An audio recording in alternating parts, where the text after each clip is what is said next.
Okay, there's a lot to talk about with UFOs today, so get in here. This is Jack with Cosmic Road. I talk about UFOs and the paranormal. Please hit like and subscribe and let me know what you think in the comments below.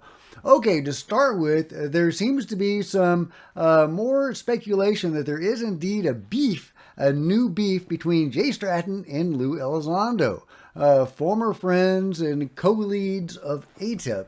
But now there may be some tension between them, or at least there are rumblings of such tension. Here is what Joe Murgia says. I'm looking forward to reading Jay's book, and I'm also hearing some rumblings. Yes. So what is this about a book? Well, from Kirk Collins, scoop. Jay Stratton has also written a book about his UFO and ATIP experiences. It's already been submitted for Dobster review.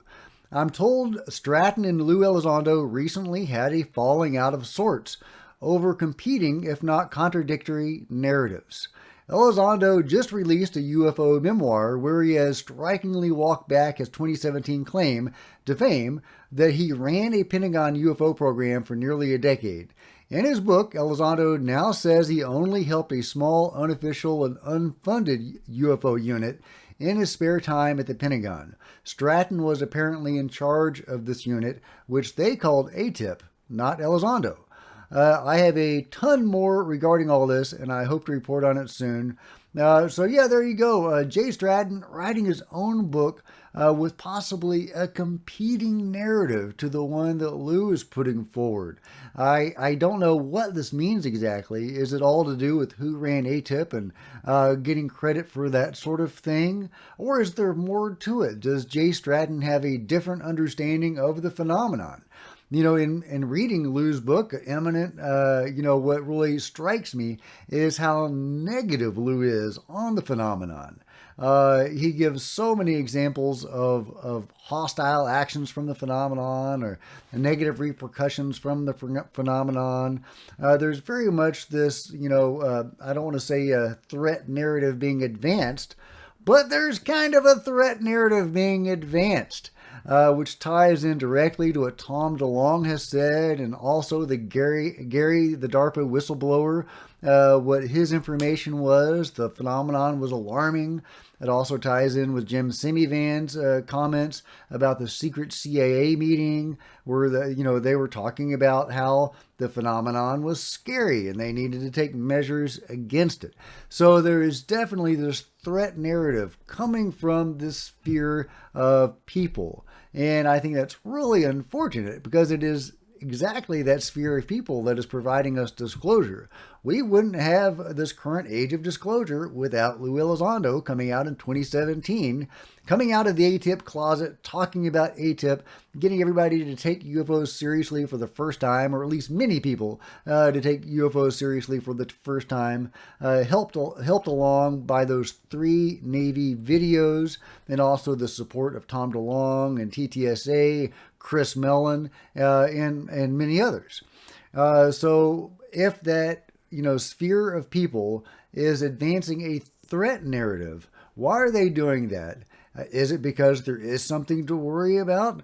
Or is that some sort of directive, and that is why they are being allowed to share this information with us? Because the powers that be want us worried about the phenomenon for whatever reason, whether that's to consolidate power for themselves or whether there's, something to be genuinely worried about, is of course the question. So, I'll be very curious to see what Jay Stratton has to say in his book, what specifically he says that is counter to what Lou has already said.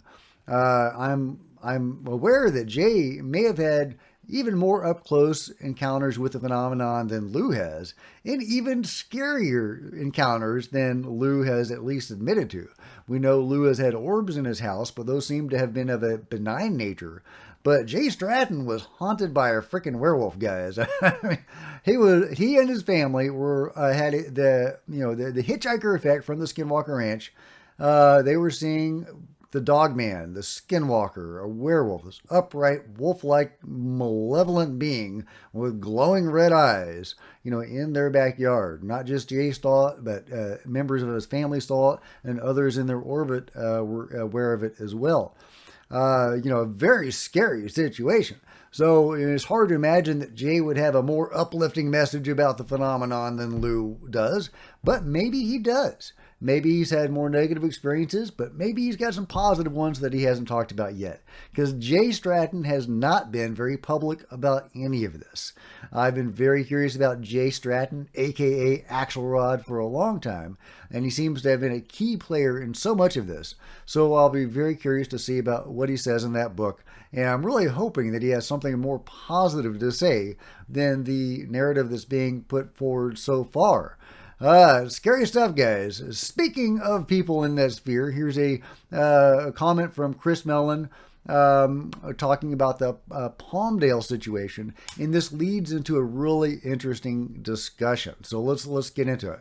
He says, this is just the latest example of why UAPs are both a scientific and national security issue. There you go again, guys. These recent events come on the heels of flight restrictions imposed at Langley Air Force Base, home of Air Combat Command, last December. Those restrictions also followed weeks of mysterious and sustained UAP incursions. Similar unresolved incidents have occurred over Anderson Air Force Base and Guam, the Palo Verde nuclear power plant, and regions adjacent to U.S. ICBM silos in Wyoming and elsewhere. And this is where it gets interesting, because Ross Coulthard also chimes in. Intriguing how there's no evidence that this mysterious so-called drones seen over one of the U.S.'s most sensitive aerospace facilities are actually drones. They're technically UAPs until proven otherwise. Multiple such anomalous objects also seen over Air Force bases, and no evidence even one was recovered, despite lots of money spent on anti-drone tech. Indeed, yeah, they have technology, supposedly, and Lou Elizondo himself has talked about this. They can knock any drone out of the sky. So if there's drones over sensitive installations, why are they still in the sky, right? Right? Yeah, Mick West, of course, says it's BS. Merrick responds, that's BS. You have clearly spent zero time looking into the details of the 2019 SoCal, Southern California 2019 Great Plains Langley UAP incidents. If you had, you would know that these incidents are highly anomalous. Merrick says, one of the unknown objects also passed just 200 feet over a Kansas Highway Patrol officer. Somehow, the brightly lit craft made absolutely no sound at all, even though the wind was calm. Very interesting. So yeah, not just a drone, right? A drone would be making at least a buzzing noise. Dean Johnson says, I FOIA'd thousands of pages from multiple agencies on the flap. Most reports did include wings, rotors, and/or engine sounds. Yes, the Kansas Highway Patrol officer heard no sound from a device 200 feet up, but saw 4 rotors on the drone, as well as a horizontal stabilizer or wing. Merrick replies, yes, thanks, Doug. To be clear, in that particular incident, the trooper said he thought he saw rotors. I went through the rest of the documents in some detail and saw very few references to wings, rotors, and/or engine sounds. Can you share which one stood out to you? Dean says, I spent countless hours obtaining and reviewing thousands of pages back in 2020 from multiple federal and state agencies. I just don't have time to dive into that right now. The flap represented substantial investment on somebody's part, and those responsible have never been publicly identified. So theorize away, but in the reports I read in 2020, there was little to suggest any technology was in play beyond that available in today's military and corporate world. As I recall, many reports involved objects 6 feet long with a wingspan of 4 feet or more, as well as smaller objects. A variety of associated sounds were reported by different observers, although certainly there were reports in which no sound was heard, as you note. The flap lasted weeks. Anyone is welcome to pick through the hodgepodge of reports, but cherry-picking should be avoided. Merrick says, indeed, and notably in a few documented instances, observers misidentified fixed-wing aircraft. Bottom line, no sound, a mothership with 30 to 50 objects, flight against / stationary in very strong winds, loiter time, remarkable match with 1965. I'm not sure what 1965 incident that he's talking about, but if you do, let me know in the comments below. But there you go, some very interesting back and forth over whether the objects over those Air Force bases were actually anomalous or not. Either way, Dean Johnson says somebody spent a lot of invested a lot of time and likely resources into whatever was going on there, if it was human operated. So who could do that? And who could do that in a way that, you know, our technology couldn't take out? Because again, we do seem to have counter drone technology. So why didn't we counter those drones if that was going on? Is it China? Is it Russia with some new counter technology? That's alarming too. That may be more alarming than if it was genuinely anomalous. So yeah, let me know what you think was really going on there in the comments below. Meanwhile, check this out. The North Pole is moving into a super volcanic region. The Geller super volcanic caldera in this whole region.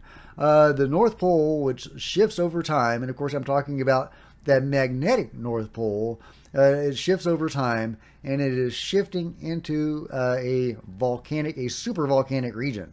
So really interesting. I don't know what that means.